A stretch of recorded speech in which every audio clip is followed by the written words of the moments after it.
in district football, the greatest league of all. We're here at the Geelong West Giants Family Day. That's right, the Geelong West Giants. Gone are the days of the Cheetahs. And we're here to talk to their coach, and Andrew Clark, and their superstar forward, Adam Vaughan. Giants Family Day, a great occasion. How have you found the off-season here at the new club? Not the new club, but the new aligned club? Yeah, look, it's been really good. It's sort of a few things have taken a while to blend together with the two clubs joining, but slowly coming together well. And yeah, pre-season's been really good. Numbers have been good, and with the two clubs joining together, we actually had an intra-club against the old Red West the other night, so that was good. All had the new Giants gear out, so no, it's been really good.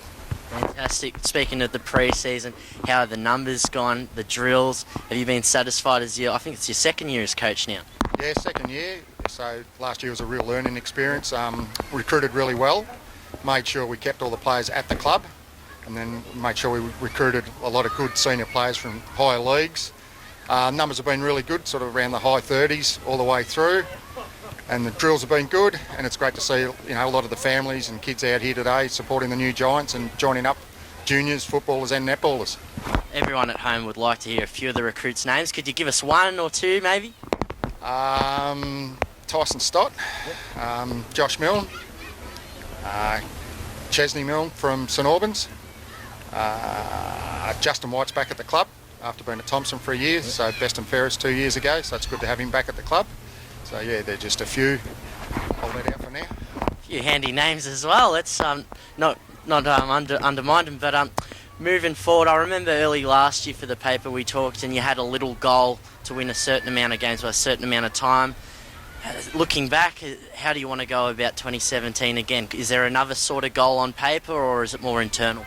It's more sort of gelling together internally. Like probably round one, there'll probably could be up to 13, 14 new players out there. So we're probably in the same boat as last year with all those players actually gelling together, never played together. So, hopefully we can start the year off on a good note. And I think I said last year, close that gap between us and the top 3 or 4 sides, the Bannockburns, Bellpost Hill, which we've got round 2. So hopefully we can shorten that gap up instead of getting beaten by 30 or 40 goals, actually be competitive all day with them. Yep. And finally, we've got about 4 or 5 weeks until our big blockbuster round 1 game under lights against Belmont. For those that have just joined our region looking to find a footy club, what makes Geelong West Giants a place to go to? I just think it's good times around the club at the moment with the merge and the two clubs joining together. A lot of juniors, a lot of chance for juniors with all the under 10s right through to under 18s. And then there's that chance, once you finish under 18s, if you're not good enough for GFL, come back, play GDFL footy, enjoy your footy, don't give footy up or netball for that, A lot of players, once they leave under 18s, just drop away from footy. Yep. But there's always the opportunity to come back, play with us, and enjoy your sport. Well, we're wishing you the best of luck. We saw some exciting things in our games of the round when it was the Cheetahs, but now it's new colours, new era, and hopefully, final series round the corner. Oh yeah, we'll just, as they say, we'll take 1 week at a time, but yeah, we'll get to round 1, which we're really looking forward to, and hopefully kick the season off on a good note. Thanks for joining us, mate. Thanks. Vaughanie, 2017, another year of senior footy. Can we ask, how many pre-seasons is this for you now? I'm 30 now, probably about 13 pre-season, so the body's not responding that well, so we'll just see how it goes, but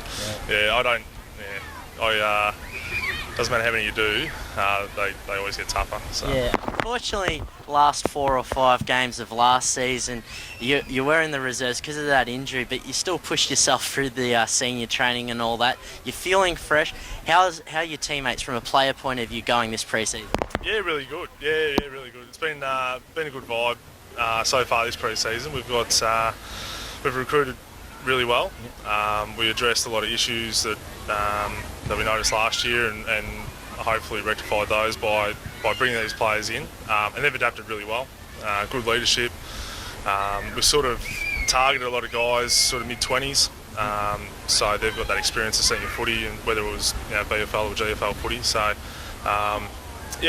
pre-season's been really good. It's ramped up a fair bit, and if you don't keep up with them, or you're at the back and you're struggling. So it's pushing everyone to training. We're getting really good numbers, really good numbers, and the enjoyment around the club's still here. So despite not winning a game last year, we still had a lot of fun around the club. So hopefully we can maintain that and put a few wins on the board as well. Came agonisingly close against Winchelsea under lights. 3 points was the margin in the end. Belmont, you put in a good effort and you play them under lights. Round 1, Geelong West Oval. You must be excited about that. New colours. Is it a new club song? Tell us, for those at home, how's this new alignment working from a player's point of view? Yeah, it's been good so far. I guess we, from a player's perspective, we don't really know what goes on off the field. Seems like things are going very smoothly off the field with that transition.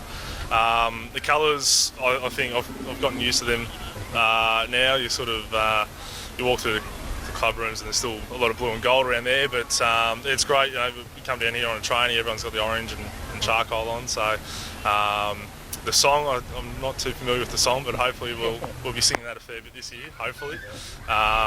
It's been good. I like the change, and Paco Festa, we were exposed down there yesterday and got a few numbers, and a few of the locals were clapping along. So hopefully they can jump on board and have a bit of fun. So I reckon they all just assumed you were AFL players, but that's all right. Speaking of professionalism in AFL, you got a very smart coach in Andrew Clark. How is he rated compared to some of your other senior coaches you've had along the journey? I've been very fortunate to be coached by some very, very good coaches in the past. Some with AFL experience and VFL experience, and such as Aaron Greaves and Paul Hood. Clarkie's been great. I think his patience as a coach is quite important, especially when we're not getting the results on the board. He's very, very dedicated. He wants us to win, to be successful, and he's great. Very approachable. So I think patience and being approachable is very important when it comes to a coach, and Clarkie definitely has that. Well, that should do enough to sew your spot at full forward for round 1. So thanks heaps for joining us, mate, and go Giants. Yeah, we'll see how we go. So hopefully, as I say, hopefully we get a few wins on the board and a bit of success. So, all right, thank you. Well, we wish the Giants all the best of luck in their new era, their practice matches in the next couple of weeks. And don't forget, folks, round 1, 5:30 against Belmont Lions at the West Oval. What a way to start the season.